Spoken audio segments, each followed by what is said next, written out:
Юбилей писателя отметили во всем Кыргызстане и во многих странах за его пределами. Сегодня утром делегация во главе с президентом Сооронбаем Жээнбековым посетила историко-мемориальный комплекс Атабиит, где они возложили цветы к могиле Чингиза Айтматова.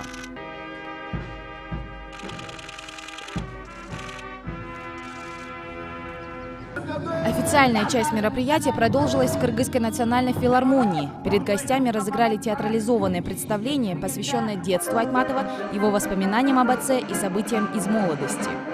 Затем с речью выступили президент страны Сооронбай Жээнбеков и премьер-министр Мухаммедкалый Абылгазиев.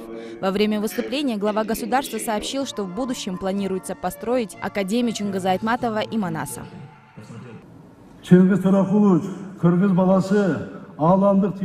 На малой родине писателя в селе Шекер началось строительство комплекса Чингизордо, а в Бишкеке на базе библиотеки, построенной на улице Разакова, принято решение создать Академию Чингиза Айтматова и Манаса. В ближайшее время будут подписаны соответствующие документы.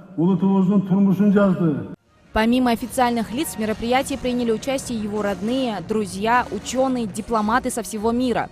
Мероприятия, посвященные юбилею Айтматова, прошли на площадке Генассамблеи ООН. Международная организация Тюрксой объявила 2018 год годом Айтматова.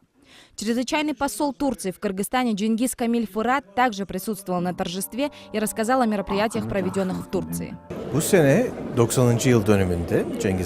Мы в Турции провели много мероприятий, посвященных Чингизу Айтматову. Также Турция совместно с Кыргызской республикой провели мероприятия в Нью-Йорке. Также в Анкаре мы установили бюст Чингиза Айтматова и назвали улицу в его честь. Не только в Анкаре, но и всей стране очень много парков, кафе, улиц, названных в честь Айтматова. Все его книги переведены на турецкий язык. Ведь для нас он является частью не только кыргызской, но и турецкой литературы. Напомним, что с 28 по 30 ноября в Колумбийском университете в Нью-Йорке прошла серия научных и культурных мероприятий, посвященных 90-летию Чингиза Айтматова.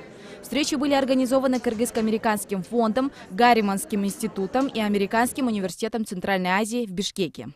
В рамках мероприятия были показаны фильмы Болота Шамшиева, основанные на произведениях Айтматова, фотовыставки и концерты. Также в Нью-Йорке прошел большой форум в честь писателя. Прошло всего 2-3 дня, как я вернулся из Америки. В Нью-Йорке прошел форум большого уровня, посвященный 90-летию Айтматова. Такой форум я вижу впервые в своей жизни, чтобы он был посвящен одному человеку. Форум состоялся в Колумбийском университете. Приехали великие ученые, исследователи и писатели. С Кыргызстана были приглашены 3 человека. Роза Отунбаева, экс-президент и я.